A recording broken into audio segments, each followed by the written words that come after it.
Good day, Professor.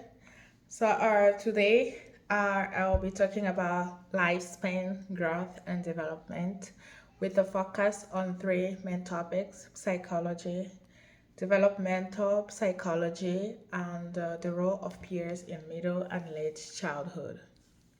Understanding human development is important because change does not happen only in childhood. Human beings grow, adapt, and face new challenges from conception until old age.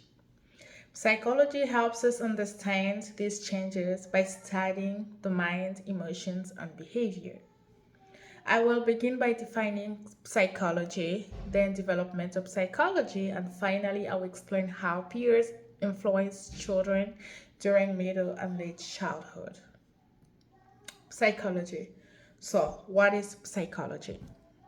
Psychology is a scientific study of the mind and behavior. This means psychology looks at how people think, feel, and act, both as individuals and as members of the groups.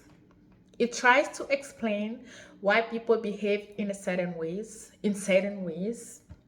how they make decisions, how they experience emotions, and how they relate to others. In simple terms, psychology helps us understand three major things: thoughts, emotions, and behaviors. Thoughts, how people process information, learn, remember, and make decisions. Emotions, why people feel happiness, sadness, anger, fear, anxiety, and other feelings.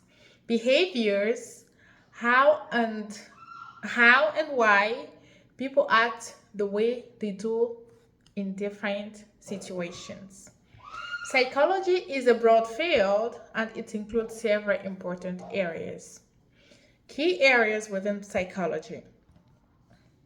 The first is cognitive psychology. This area focuses on mental processes such as memory, perception, learning, attention, and problem solving.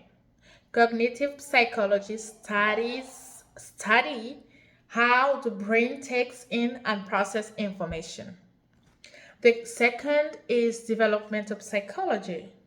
This area looks at how people grow and change across their entire lifespan, from infancy to old age. It studies psychology, cognitive, emotional, and social development. The third is social psychology. This field examines how people interact with one another and how they are influenced by groups, relationships, and social environment. So, overall, psychology helps us understand human experience in a scientific way. It explains how internal processes like thoughts and emotions connect with outward behavior. And then now I'm going to talk about developmental psychology. Developmental psychology is the branch of psychology that studies patterns of change that begin at conception and continue throughout the lifespan. Development is not a simple process. It is complex because it is shaped by three major processes. We have the biological process, cognitive process, and socio-economic process. What is a biological process? These involve physical changes in the body. Examples include brain development, height, and weight growth, hormonal changes during puberty, and physical aging in older adulthood. And then next, I'm going to talk about cognitive process. Cognitive processes. These involve changes in thinking, learning, memory, intelligence, and language. For example, a baby learning to recognize faces, a child learning to read, or an older adult experiencing changes in memory are all examples of cognitive development. I'm going to move on to social emotional processes. These involve changes in emotions, personality, relationships, and social behavior. Examples include the child learning empathy, teenager building identity or an adult forming close relationships. These three processes work together throughout life. Development happens because of the interaction between the body, the mind, and social experiences. Development is both universal and unique. An important idea in developmental psychology is that every person develops in three ways, partly like all other individuals, partly like some other individuals, and partly like no other individual. This means that human development includes both similarities and differences. For example, most people follow a general course of development. Many children begin walking around 1 year of age. Many young children engage in pretend and fantasy play. Many adolescents begin seeking greater independence from parents. And if people live long enough, many older adults experience hearing difficulties or the loss of family members and friends. These are common paths in development. At the same time, each person, each individual is unique. People grow at different speeds, respond differently to experiences, and develop different personalities, interests, and abilities. So, developmental psychology studies both the general patterns of human growth and the individual differences that make each person unique. Development happens across the whole lifespan. A common misunderstanding is that development only matters during childhood. In the traditional view, development was often seen as involving rapid change from birth to adolescence, little or no change in adulthood, and decline in old age. But modern developmental psychology shows that this view is incomplete. Development continues throughout the whole lifespan. Even after adolescence, people continue to change in major ways for 5 or 6 more decades. Adults develop new roles, responsibilities, and skills. They build careers, relationships, and families. They adapt to successes, failures, stress, parenthood, and aging. Older adults continue to change socially, emotionally, and cognitively. So, developmental psychology is not only about children, it is about growth and decline at every stage of life. Examples of what developmental psychologists study. A developmental psychologist might study how babies learn to walk, how babies learn to talk, how children develop self control, how teenagers form identity, how adults manage work and family roles, how aging affects memory in older adults. This shows that development is lifelong. Peers in middle and late childhood. Now I will move to the final part of this presentation. Peers in middle and late childhood.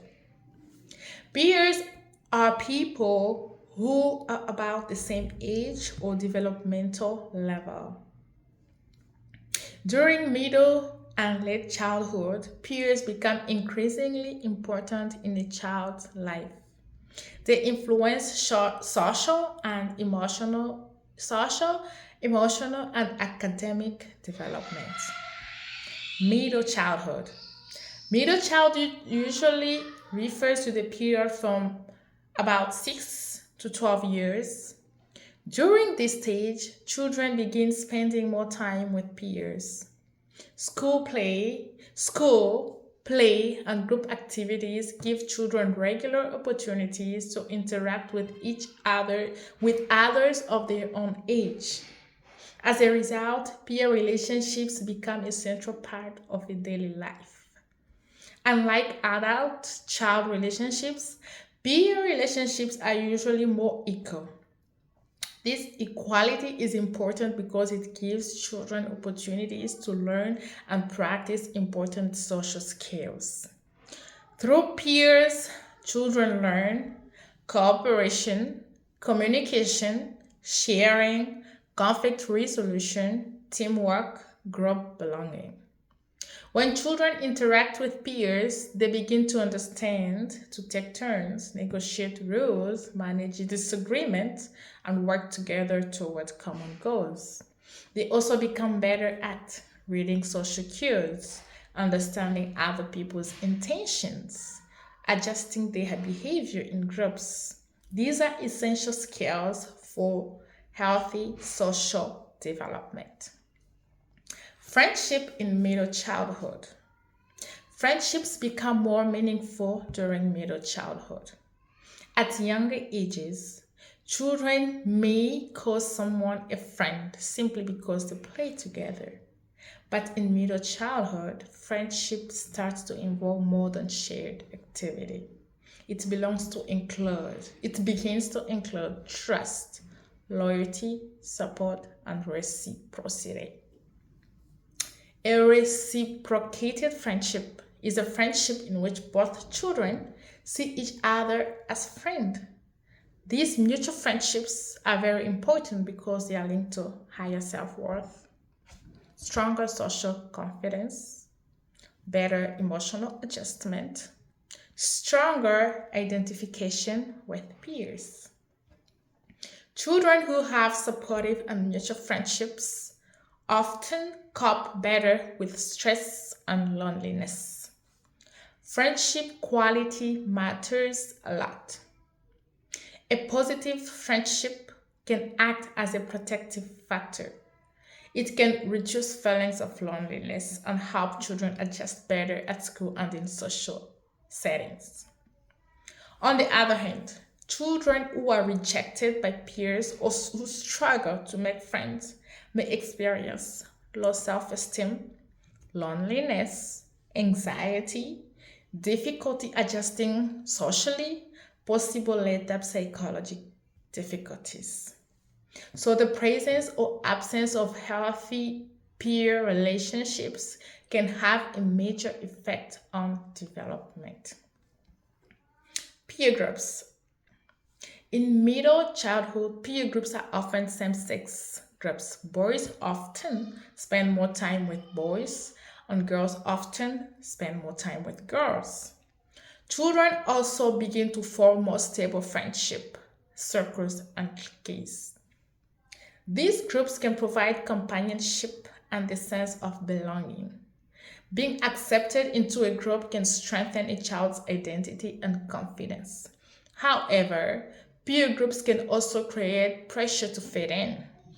Children may worry about being excluded, teased, or judged by others.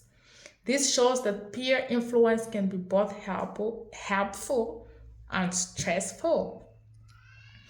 Positive peer relationships are also connected to school adjustment. Children who get along with peers are often more likely to enjoy school, participate in class, and feel emotionally secure in the school environment. Late childhood into adolescence. As children move from late childhood into toward adolescence, peer influence becomes even stronger. Children begin spending more time with peers and less time depending only on family relationships for social satisfaction. This reflects growing independence. Research shows that time with same-sex peers tend to peak in adolescence, while time with mixed sex or opposite sex peers gradually increases as children move closer to the teen years. This shift often begins earlier for girls than for boys. These changes reflect the child's developing identity and increasing social interest outside the family. During this stage, peers help young people develop identity, intimacy, perspective taking, social competence, identity. Peers give children and adolescents a space to explore who they are through friendships and group interactions. They test values, preferences, and social roles. Intimacy. Relationships become more emotionally meaningful. Children begin sharing secrets, expecting loyalty, and valuing closeness. Perspective taking. Peer relationships help children understand other viewpoints. They learn that others may think and feel differently from them. Social competence. As peer interactions become more complex, children improve in communication, empathy, problem solving, and emotional regulation. Positive and negative effects on peers. Peers can have both positive and negative effects during late childhood and adolescence. Positive effect. Positive peer relationships can build self-esteem, encourage cooperation, improve communication skills, support emotional development, strengthen academic motivation, provide companionship and belonging. Healthy friendships can help children feel understood and accepted. They can also make school and social life more enjoyable. Negative effect. However, peer influence is not always positive. Unhealthy peer relationships may involve rejection, exclusion, bullying, pressure to conform, encouragement of risky behavior. Research has shown that unsupervised time with peers, especially in mixed or opposite sex settings, may be associated with later problem behaviors and depressive symptoms. In contrast, supervised peer interaction has been linked to better school performance. This means the effect of peers depends not only on whether a child has friends, but also on the quality of the friendships and the context in which peer interactions take place. So parents, teachers, and schools still play an important role in guiding children's peer experiences. Why this topic matters. Studying peers in middle and late childhood is important because peer relationships shape major areas of development.